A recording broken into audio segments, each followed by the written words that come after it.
UKIP leader Nigel Farage accuses the Prime Minister and the Chancellor of trying to link the murder of Jo Cox to the campaign to leave the European Union.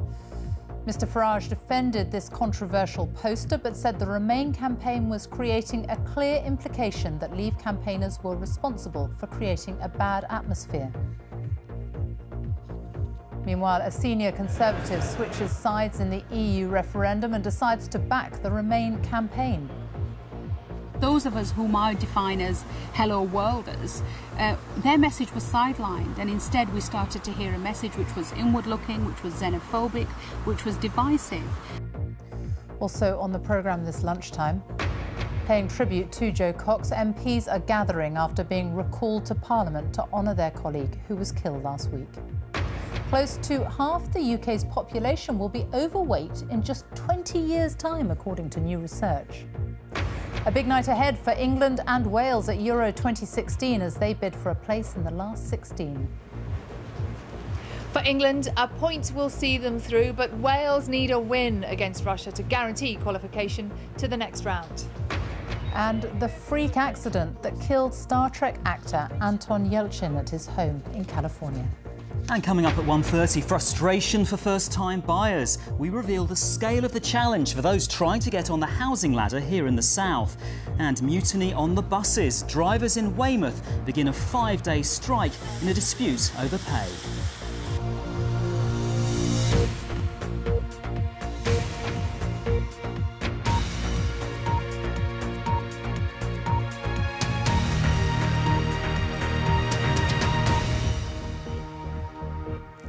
Good afternoon and welcome to the BBC News at 1. The UKIP leader, Nigel Farage, has accused the Prime Minister and the Chancellor of trying to link the murder of the Labour MP Jo Cox to the Leave campaign in the EU referendum. He suggested that their remarks implied the Leave side was responsible for creating a bad atmosphere. It comes as the former Conservative Party chairman, Lady Varsi, switched her support from Leave to Remain after accusing part of the Leave campaign of adopting a xenophobic approach over the issue of immigration. But Vote Leave said it didn't remember Baroness Varsi ever being on its side. Our political correspondent Eleanor Garnier reports. It's this poster that tipped Lady Varsi over the edge, from Leave to Remain, unveiled by UKIP last week. She said the hate and xenophobia of the Leave campaign made her increasingly uncomfortable. Unfortunately, those of us at the outset with that very clear, inclusive, moderate vision for Brexit have over time been taken over by a message which is divisive, which is inward-looking, which is xenophobic, and unfortunately is creating deep divide and hate on our streets. It's bruising criticism, though Vote Leave say they didn't know she'd originally been on their side. And Nigel Farage said the poster was the truth. Queues of migrants trying to come into the EU's borderless zone, the Schengen area, because of a decision by the German Chancellor. I tell you what's really going on here, and that is that the Remain camp are using these awful circumstances to try to say that the motives of one deranged, dangerous individual was similar of half the country, or perhaps more, who believe we should leave the EU. Who's saying that? Who's saying that on the They're Remains? Who? Every single one. Name me one prominent. The Prime Minister, the Chancellor. When did he say They're that? all talking about When did he say that? They're all talking about the politics of hate. As broadcasters get ready for the referendum result, both sides agree immigration numbers need to come down. The difficulty for the official Vote Leave campaign not to sound inflammatory on the issue at the heart of their case for leaving the EU. And there's concern their campaign is being dominated by a tone set by UKIP. Vote Leave today challenging the Prime Minister. If the Remain side win, they say he should scrap his pledge to cut net migration to below 100,000. Democracy is best served when politicians only make pledges which they know they have a chance of keeping. That was a pledge with free movement of labour. The Prime Minister ought to have known he had absolutely no chance of keeping. So he should either drop the pledge or admit that with free movement he cannot keep it. I believe that immigration, net migration, on that scale, is the right ambition for our country. Is it your target? Because you see a lot of people say that your failure to hit that target is what has exacerbated the argument about immigration. There are good ways of controlling immigration, and these welfare changes, I think, are good ways. There are bad ways of controlling immigration, and that, I think, would be leaving the single market, damaging our economy. However they get their message across, both sides will fight hard right to the wire to win over your vote. Eleanor Gania, BBC News, Westminster. Our assistant political editor Norman Smith is in Westminster. Controversial comments from Nigel Farage. What do you make of them?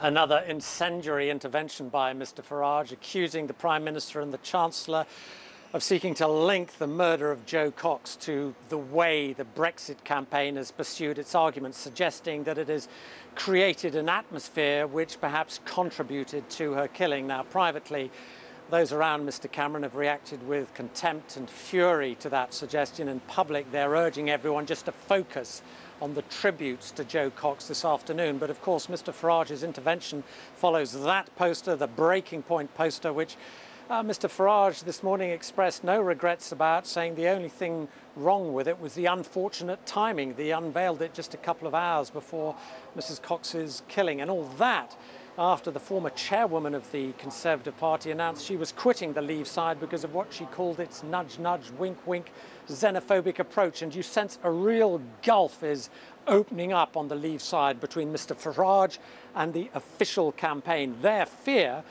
that they become seen as indistinguishable from Nigel Farage's much more abrasive and inflammatory campaign, and that his interventions undermine their attempts to present a more optimistic, outward-looking approach. And here's the paradox, Sophie. Immigration is their trump card. It is their key vote winner. But the tone, and in particular the tone in which Mr Farage is framing his arguments, risks in these last few days becoming their key weakness too. Norman Smith in Westminster, thank you. Well, the pound has made big gains this morning, the biggest one-day rise for 7 years, and European stock markets have also risen. The pound has now erased nearly all its losses from the past 2 weeks. Our business editor Simon Jack is here, and the reason for that is? It's always famously difficult to know exactly why markets are doing what they're doing. There's loads of factors, they're complicated things, but there is no doubt that they are following the latest moves up and down in the polls. When we saw the Leave campaign begin to edge ahead, the pound began to fall because it was a more uncertain outcome than many, and markets don't like uncertainty, so you began to see the pound fall. Now, the bookies are now saying that they think that Remain is a 72% chance, a 70-30 if you like, when they had said it's a 60-40. So the markets have recovered a little bit today. Now, the European markets are also up, and what this is all telling you is that people are very nervous because the polls have got it roughly 50-50. So when you get small changes in sentiment, you're getting very dramatic moves in financial markets because everyone thinks, everyone's on high anxiety alert, and so small changes in sentiment, the bookies or the polls are seeing big moves in the financial markets. Simon Jack, thank you. Well, just a few days to go now until we know if the UK has voted to stay in or stay out of the EU. But then what happens? Christian Fraser has been looking at how events might unfold after a Leave or a Remain vote. Some of you have asked what will happen Friday morning after the vote. So let's think about that if Britain were to vote to leave. The important thing to stress is that with regards to our membership of the European Union, nothing is going to change immediately. Britain will still be a member of the European Union come Friday morning. It's the process of withdrawing that will begin. So we will get a statement from the Prime Minister outside Number 10 once the result is known, and then a formal statement to Parliament on Monday morning or on Saturday morning if Parliament is recalled. The big question, of course, is whether David Cameron remains as leader, and it may not be his decision alone. If 50 Conservative MPs were to write to the 1922 committee calling for a vote of confidence, then a leadership battle may quickly follow. All eyes, of course, on Friday morning will be on the markets and on the price of sterling. We know that the city has reacted to every development in the campaign so far.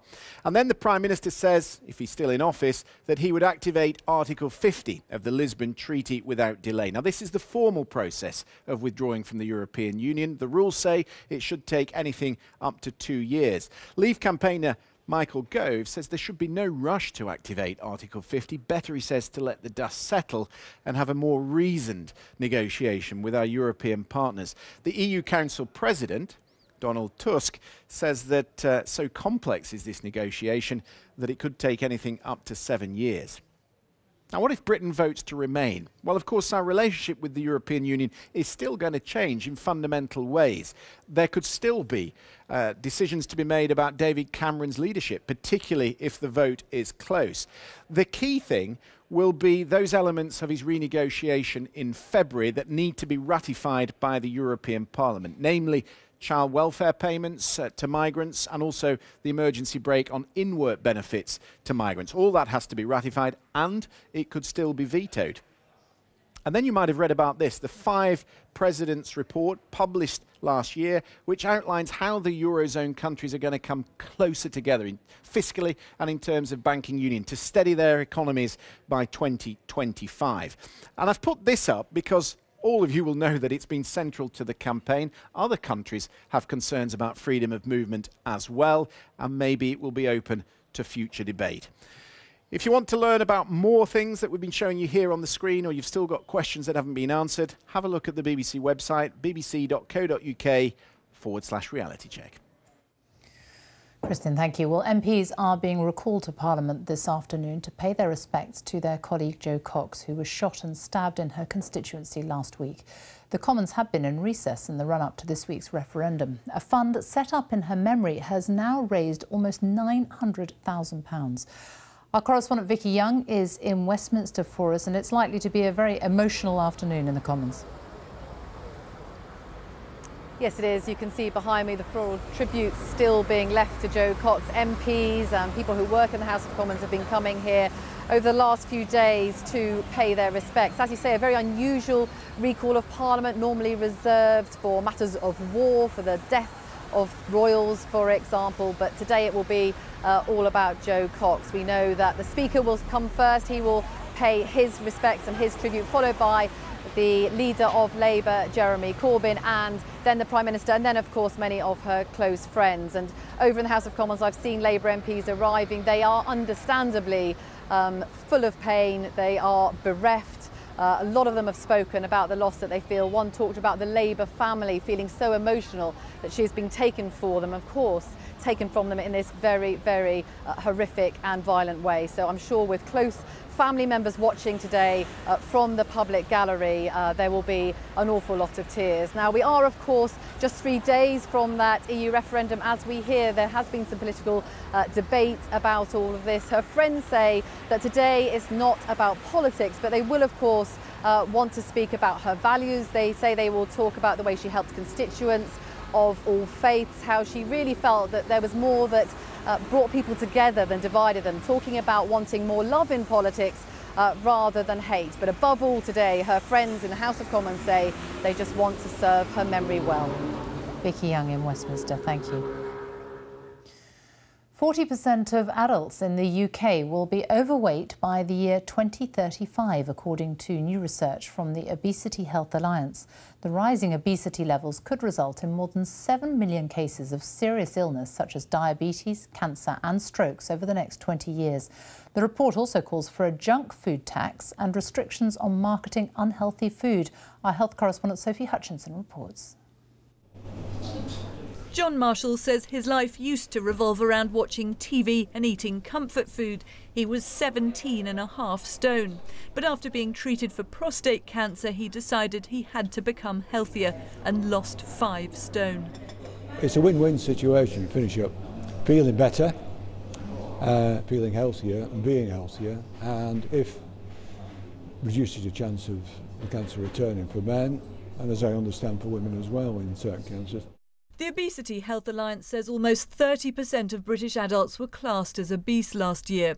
But the report suggests that figure could rise to almost 40% by 2035.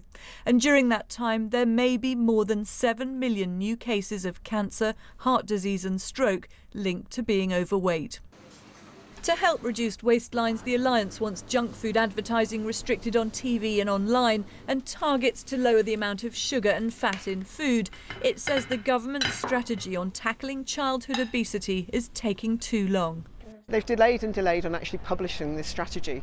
So we're calling on them to bring it out without any further delay and make sure that they've come up with a meaningful collection of measures. The report suggests that in 20 years' time being a normal weight would be the exception. If its estimates of soaring obesity are accurate, experts are warning the impact on the NHS could be unmanageable. We know the NHS is already under incredible strain with more patients with obesity and, importantly, the diseases associated with it, the conditions associated with it. We know it'll be under more strain and more significant costs to the NHS, as well as social care. The Alliance says its predictions should be a wake-up call for ministers. Today, the government's promised to set out its childhood obesity strategy shortly, which it says will build on measures it's already taking, like the tax on soft drinks. Sophie Hutchinson, BBC News. The time is 1:15. Our top story this lunchtime. UKIP leader Nigel Farage accuses the Prime Minister and the Chancellor of exploiting the tragedy of Jo Cox's death for the Remain campaign.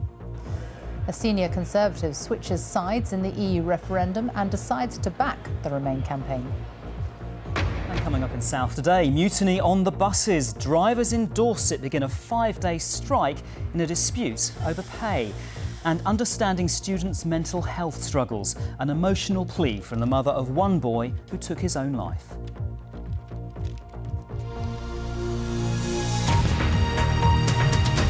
Now, England and Wales both go into their final games in the Euro 2016 group stage tonight. England plays Slovakia in Saint-Etienne, knowing that anything but defeat will see them through to the next round, while Wales, who take on Russia in Toulouse, could also win the group if results go their way. Sally Nugent is in Paris for us. Sally.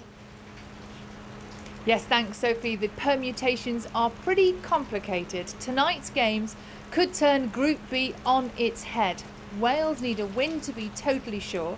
England need just a point, and reports suggest the normally cautious Roy Hodgson could be rolling the dice in Saint-Etienne and changing the team significantly. Ollie Foster reports. England fans have known for months that Saint-Etienne was on the itinerary. How they get on against Slovakia tonight will decide where they travel next. At best, they win the group, it's off to Paris. Slip up, they head to Nice, Lille or Lens. At the worst, although very unlikely, could be home time. Which is why the main talking point today is the raft of changes that Roy Hodgson is expected to make. Up to 6, with even the captain Wayne Rooney dropping to the bench. I'm not a Rooney fan, so I'm really pleased about that. So I think we should go and try and win the group, because like, if we finish third, we're liable to get someone really good. He definitely should pick Jamie Vardy. He's one of the players that has forced his way into the reckoning, coming on at half-time with Daniel Sturridge to win the match against Wales. And Hodgson dropped a hint yesterday about making more changes. There are a lot of players who would like to play and who have been knocking hard at the door to play, so I have the option if I want to refresh, because everyone is there anxious to get their chance and anxious to show what they can do.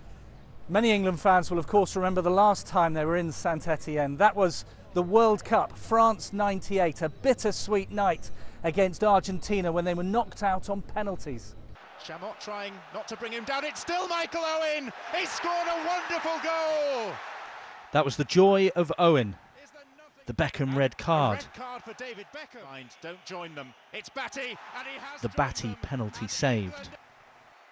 There's less riding on tonight's result. It's not a knockout, but anything less than a win could send them on a trickier route towards the final. Ollie Foster, BBC News, Saint-Etienne. Well, Wales, meanwhile, have a different challenge tonight. In order to be sure of getting through to the next round, they simply have to beat Russia. The team were downhearted after that agonising last-minute defeat to England, but they consoled themselves with a night out and burger and chips. It seems to have done the trick. The mood among the players and the fans alike is positive, as Howell Griffiths reports. Don't take me home, please don't take me home. I just don't want to go to work. 10 days into their European adventure, Welsh fans have acquired a taste for French life and find themselves hungry for more. After waiting more than 50 years to be at a major football tournament, Welsh fans are desperate to stay in France, but to lose tonight would mean making the trek home. So I've flown here from Perth, Western Australia, and this is the chance of a lifetime to be in a major tournament. I think they've got to go for the win though. You can't hold back on a night like tonight, because otherwise it could end in further Welsh tears. Last week's loss to England tested the emotions. It left Wales with 3 points after 2 games. Probably not enough to go through, but just a draw tonight could be. The teams lose around us and we ended up losing. What does that do? There's so many different scenarios, and if you stop and ponder and worry about that too much, then what you do is you lose your focus. Russia's position is finely balanced too. Lose tonight and they'll be going home. They know they need to find a way of dealing with Gareth Bale. Nowadays, even the biggest football stars can't be marked personally, because that same Bale can move freely to any zone on the pitch. We'll be trying to neutralise him in the zones where he appears. Tonight's game has been classed as high risk because of concerns over Russian hooligans, but so far Toulouse has been trouble-free, with everyone desperate for the party to continue. Hywel Griffith, BBC News. And we should be able to explain what happens next at the final whistle on both those games tonight. And Sally, the other home nation, Northern Ireland, their big day is tomorrow. That's right. Do you know, it's being here in Paris, we've seen lots and lots of Northern Ireland fans everywhere enjoying themselves, having a great time. They're due to play here tomorrow.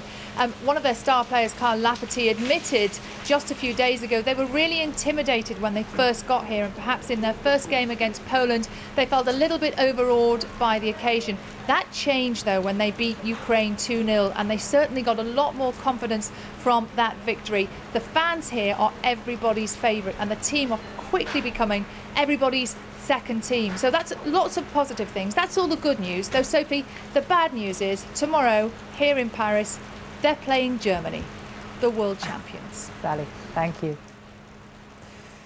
Now, it's one of the world's biggest territorial disputes. For centuries, rival countries have wrangled over territory in the South China Sea. But in recent years, the tension has steadily increased. In the next few weeks, the International Tribunal in The Hague is expected to issue a landmark ruling on the dispute. China is claiming ownership of virtually the entire South China Sea and 2 groups of islands, angering its neighbours, including the Philippines and Vietnam. The Philippines is challenging China's maritime claims and has asked the UN to declare most of them invalid. Well, the Chinese government says it will ignore whatever judgment is reached. Our Beijing correspondent John Sudworth reports. Pastime, profession and patriotic duty. Along China's southern coast, the fishing fleet is festooned with the national flag. The catch being landed in the port of Tanmen is from some of the most contested waters on the planet. Of course they belong to China, this boat captain tells me. We've been going there for generations. But haven't generations of other fishermen from other countries also been fishing those waters? He tells me he doesn't have an answer for that, and he has to get on with his work. As China is becoming more assertive over its sovereignty claims, fishing is becoming increasingly important. Some boat crews privately tell us that they receive large government grants to fish far out in the South China Sea. And here's something else the government's doing, giving fishermen military training. The uniforms are not worn when they're back on their fishing boats, so it's impossible to know which vessels carry the militiamen and which ones don't. This footage of a Chinese fishing boat chasing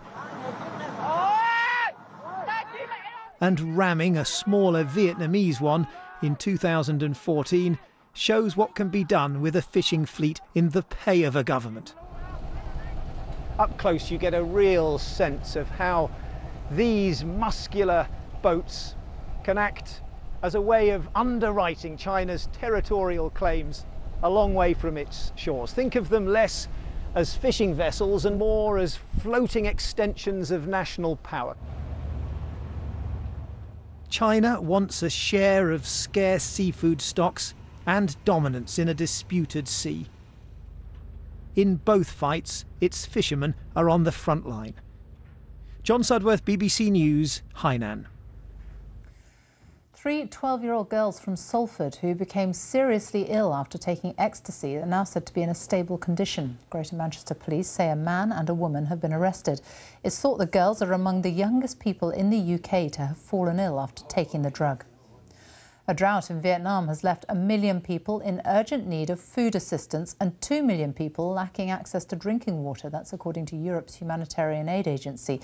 It says the country's worst drought in 90 years, coupled with rising seawater levels in the Mekong River Delta, has destroyed fruit, rice and sugar crops, affecting the livelihoods of millions of people. But weather forecasters are warning of the possibility of intense rainfalls in Vietnam in the second half of this year. More than 20 people have been killed in separate bomb attacks in Afghanistan. 8 civilians were killed in a northern province and at least 14 died in the capital, Kabul, where police say a suicide bomber targeted a minibus carrying Nepalese security guards. It's the first attack in Kabul since the start of the holy month of Ramadan. The Russian-born actor Anton Yelchin, best known for playing Chekhov in the recent Star Trek films, has been killed in a freak accident at his home in Los Angeles. Police say Yelchin, who was 27, became pinned against a wall when his car rolled towards him on his steep driveway. David Sillito reports. Russian whiz kid, what's your name? Chanko? Chirpov? Ensign Chekhov, Pavel Andreevich, sir. Fine. Brilliant, kind, funny as hell. The words today of Star Trek writer and director J.J. Abrams about the actor Anton Yelchin. Authorization not recognized. The new Chekhov in the rebooted Star Trek. Victor 2. Access granted. May I have your attention, please? His death at just 27, a shock. He'd begun acting when he was a child. He'd appeared in TV shows such as ER and The Practice before moving into films such as Alpha Dog and Charlie Bartlett. Yesterday, he'd been due to meet friends for a rehearsal. He was found dead outside his home. He'd stepped out of his car and was hit when it rolled down the driveway and crashed into the gates. Tributes today came from the cast and crew of Star Trek. His co-star John Cho, who plays Sulu, described him as curious, beautiful, courageous. The only child of Russian parents, there was a touch of them in his accent for Chekhov, but friends and critics described him as a chameleon for his ability to change himself for each role. He was a terrific actor, very versatile, very vulnerable but intelligent, was able to go from art house to mainstream effortlessly. When I interviewed him a few years ago, I found him such an interesting guy to speak to, very committed to his craft. He actually called it his craft, and he said to me that he was interested in girls and going out and having fun, but he said he was dedicated to his craft, and he said there's a whole life of dating and going out, all those things will come. He also starred in one of Jodie Foster's movies. She said today he was a serious thinker. He was also fun, a rare and beautiful soul. David Sillito with that report. Time now for a look at the weather. It is officially the first day of summer. Chris Fawkes is here. You would not think it's the first day of summer, given the torrential rain that has struck most of us this morning. That's right. England and Wales have a really damp start to summer. The good news is the rain's actually easing off and it's on its way out, so things will improve, I'm pleased to say, Sophie. But do you want to know what the summer's been like? Well, we'll have a look at what we've seen across the northwest of the UK. This is the chart that shows us the temperatures that we've seen so far this June. And you can see across the northwest of the UK, we've had high pressure dominating the picture, and that's actually led to some pretty warm weather so far this month, with temperatures in the warmest spots 3 degrees above average. Whereas around these eastern coastal areas, northeasterly winds have kept things a good deal cooler and cloudier as well. Now, looking at the picture really through this week, we've got the jet stream running right over the top of the UK, and that basically makes our areas of high and low pressure and moves them around. With this kind of setup, low pressure is never going to be too far away. And OK, for the next few days, we're not going to have a repeat of the torrential bursts of rain that we had last week that caused all those flooding issues. But the weather picture doesn't look a whole lot better, does it? This was the scene from earlier today in Southwark, sent in to us by V Stinto. As I say, though, we are seeing an improvement in our weather picture. Outbreaks of rain continue to edge their way eastwards and tend to lighten as well. There are a number of showers following, particularly to Northern Ireland and Scotland. Most of these are going to be fairly light and pushed along fairly quickly by the breeze. For England and Wales, though, expect a lot of cloud to take us through the rest of the day with only limited bright or sunny spells. And there will be some sharp showers around as well. Anywhere really across Yorkshire, Lincolnshire, perhaps into parts of Norfolk, seeing the risk of some of these downpours, maybe 1 or 2 cracks of thunder as well. Whereas further north and west, Northern Ireland and Scotland seeing plenty of showers, but the difference here is that showers are light and they're going to move through pretty quickly as well. There'll be some sunny spells with temperatures generally across the northwest into the upper teens. Now, Wales will be hoping not to lose in the Euro 2016 match. Indeed, if they win, they'll actually progress for the first time from the rounds into the first time since 1958. They go through to the next round, so fingers crossed there. Now, Slovakia, England, there'll be a lot of cloud around there. Could just be thick enough for an odd spot of rain, but not really amounting to too much. For us overnight, though, there'll be a lot of dry weather. Cloud will tend to be well broken, and it'll be relatively mild with temperatures between 10 and 15 degrees. Now, for tomorrow morning, it should be a decent start to the day for many of us. However, cloud will tend to build up quite quickly towards the middle part of the day and spread across the sky, spoiling the sunshine somewhat. And at the same time, there's always the threat of a few showers across the northwest of the UK. Some pretty wet weather then working into the Highlands, but elsewhere, still some limited brighter spells and temperatures into the high teens to low 20s. Wednesday starts off with an area of rain across the southeast of England and it'll start to feel quite humid. A lot of cloud here, but again towards the northwest of the UK, some brighter spells, 1 or 2 showers with temperatures again towards the high teens to low 20s.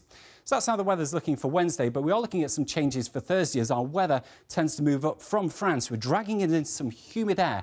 And we're likely to see some big thunderstorms break out across France, and they'll probably head towards England. There's a bit of uncertainty with these type of weather systems exactly how far east or west these thunderstorms get. However, there is the scope for getting around 40 millimetres of rain from these storms. So again, the rain's going to be torrential with a risk of some localised surface water flooding.